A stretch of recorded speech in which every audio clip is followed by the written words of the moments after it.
Olam, but great, fiery love is called Ahava Rabbah. And here he uses that phrase, that term, that idiom, Ahava Rabbah. That's the way I parted from the king of Spain.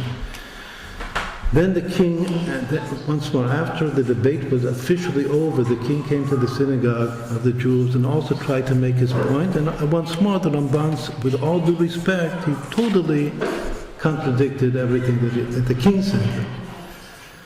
And at the end, they parted ba'ahava rabbah. The king afterwards called him before he went back to Ronda, to where he lived. He didn't live here in Barcelona.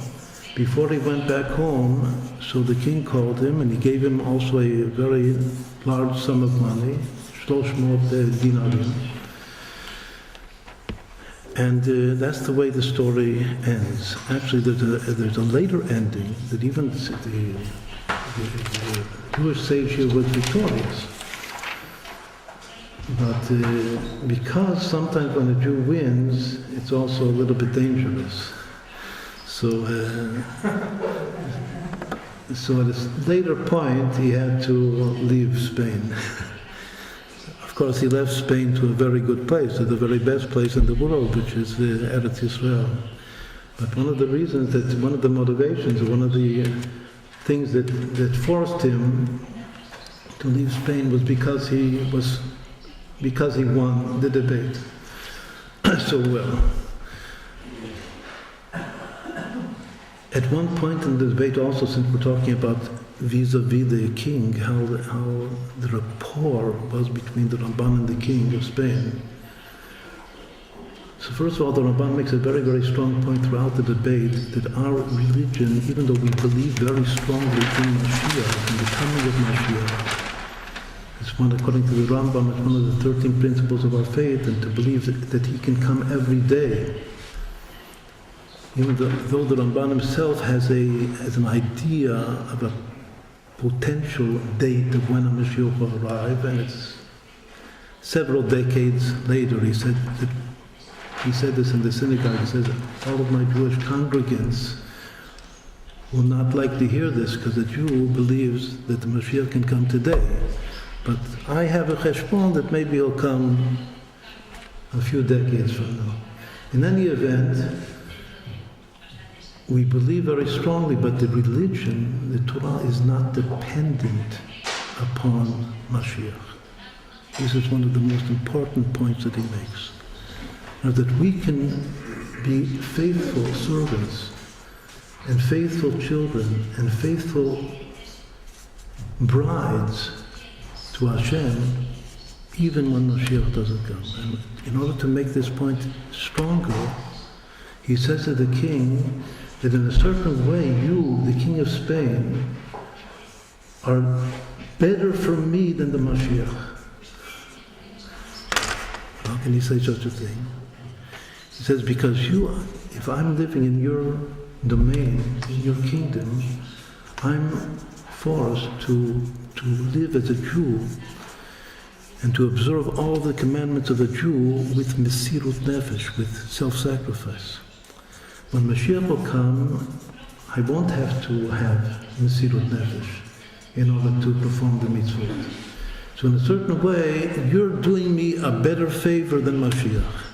Because to serve Hashem with mesirut nefesh is much, much greater than serving Hashem just because it's possible, it's easy to serve Hashem. If it's hard, it's much better, and there's much more actually reward than if it's easy. So it doesn't mean, chas v'shalom, that I'm not looking forward every day for Mashiach, because that's part of our faith. We want the world to be rectified. We need the world to be rectified. Every year and every day that passes, so it's more and more immediate and imminent that the world is in a very, very terrible situation, and we need Mashiach right now. Nonetheless, the Torah does not depend. He says that's a tremendous difference between our approaches. All right, so after this general introduction, we'll go back now and analyze the 3 points of the debate. And we'll explain that the 3 points, exactly in the order that the debate took place, looking at it from a Kabbalistic perspective, they correspond to the three intellectual faculties of the mind, which are Chokhmah, Bina, Dat, wisdom, understanding, and knowledge. And we'll have to now explain a little bit about these three faculties vis-a-vis these three general points.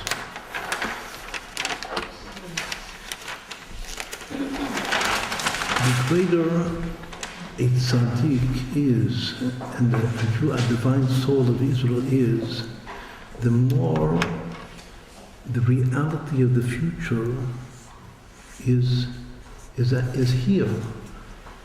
As one of tzaddik, it says that the word past in Hebrew, avar, means past, is the same word as avera, which is transgression.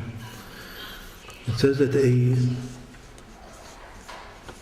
not tzaddik, not such a good person, lives in the past. What does it mean that he lives in the past? That he lives in causation, in determination, determinism. The past, the person got into a rut, is the idiom in English. And that rut that he got into, the past determines his present behavior. And he can't get out of the past controlling his presence. That's the opposite of a tzaddik. He lives in the past. A Beinoni, we're talking about the intermediates, we'll talk more about the intermediates today. Between a Rasha and a tzaddik, there's an intermediate state which is called the Beinoni. Whoever is familiar with the classic text of Chassidut, the Tanya, it's called Sefer Shel Beinonim. It's in order to describe and to define the spiritual state of the Beinoni. In grammar, if you study Hebrew grammar, the grammar of the great Medaktakim from the medieval period, the period of the Rambam and the Ramban, the present tense is called Zman Beinoni. That's where there's Avar. Avar is past tense. Atid is future. And present is called Beinoni. Zman Beinoni, that's the term. So it's explained in Kabbalah itself that a Beinoni, a soul at this level, is a soul that lives in the present moment. He's not determined by the past. The past is not in control of him. He's free. He's able to implement his bechira chofshit, his free choice, because he's in the present. But the tzaddik is actually in the future. He brings the future into the present. The Rasha brings the past determines his present. Everybody is in the present. The question is, does the past determine your present state of being? Or is the present state of being in the hashra? Yesterday we spoke about the term inspiration, in the aura, that word hashra, the third stream of Kabbalah. Is the present in the hashra'ah of the future? That's the tzaddik. Or are you simply living the moment, the present moment, moment by moment? Which is also a good level. But I'm in the present moment. I'm not determined by the past. I don't feel the future. I believe that the future will be good, but I don't experience the future in the present. That's the Beinoni. Va'amer kulam tzadikim, even though it says in Tanya that each Jew should strive and is able to become a Beinoni, everyone can be a Beinoni. Nonetheless, the vision of the future is that the whole Jewish people are tzadikim. Va'amer kulam tzadikim lo'olam yishuaret, especially if we want to inherit the land of Israel, the promised land, we have to be at the level of tzadikim. Much more, one of the definitions, this very important definition of the tzaddik, is that he lives, the future is in the present. So actually, that's the way he realizes the future. He brings the future into reality, into the present. What does this all have to do with the chokhmah? Chokhmah, wisdom, the first of the three intellectual faculties of the soul. Chazal say, the sages say, Ezu Chacham HaRo'eh HaNolad. Who is wise? He who sees that which will be born. But Chokhmah is intuitive, it's not analytic reasoning. It's insight into the Nolad. Now the simple interpretation of Ro'eh HaNolad, that he sees what is about to be given, to be born, it means that he experienced what is now in the present pregnant. Where is the Mashiach now, right now? He's pregnant. He's pregnant in the Jewish being. He's someplace, he's pregnant. If you see him, to experience him, means that you see him born. Because that's the idiom throughout the Torah literature, that the Mashiach has to be born, and even the hardships before the coming of Mashiach are called chevlei leida. It's like the hardships of a woman giving birth. Chavalim. So that's the most important idiom, that Mashiach is something pregnant. He will be born in the future. Some people already see him in the inner eye of the soul. And the more that you see him, you can try to bring that real experience of Mashiach into the present.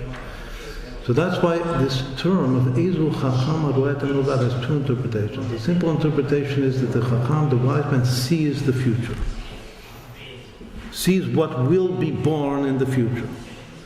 But there's another interpretation, which is actually the interpretation of Tanya, that HaRo'eh HaNolad is that he sees continual recreation, because every split second, this is the present. The world is being recreated, yesh me'ayin, ex nihilo, something from nothing. So once more, the inner interpretation says that the wise man sees birth, the birth process taking place right now, continuously, in this moment. The simple, literal interpretation of the saying of the sages is that the wise man intuits the future. So once more, it has two readings to it. Ezu Chacham HaRo'eh HaNolad. Either to intuit the future, or to experience continual recreation in the present, that there's also everything is being born right now in this second. So how do these two interpretations relate and connect? Just as we said before, the tzaddik intuits the future, but he is able to bring the experience of the future into the present. That the birth that will be, he's able to experience in a certain way, that this birth is now happening right now. It's happening in my soul. When it says HaRo'eh HaNolad, meaning to experience continual birth right now, the phrase is V'al yotzi adam et atzmo min ha'klal, that a person should not take himself out of the cloud, but experience himself being reborn right now. Which means his own messianic, everyone has a messianic spark in his soul. Just like yesterday we spoke about the spark of Moshe Rabbeinu. The spark of Moshe Rabbeinu says it's the ability to contact and to know God in Da'at. But the Messianic soul is the super rational call to redeem the plights of the God of this world that we're now in. Everyone has that call, that Messianic root in his soul. So the question is it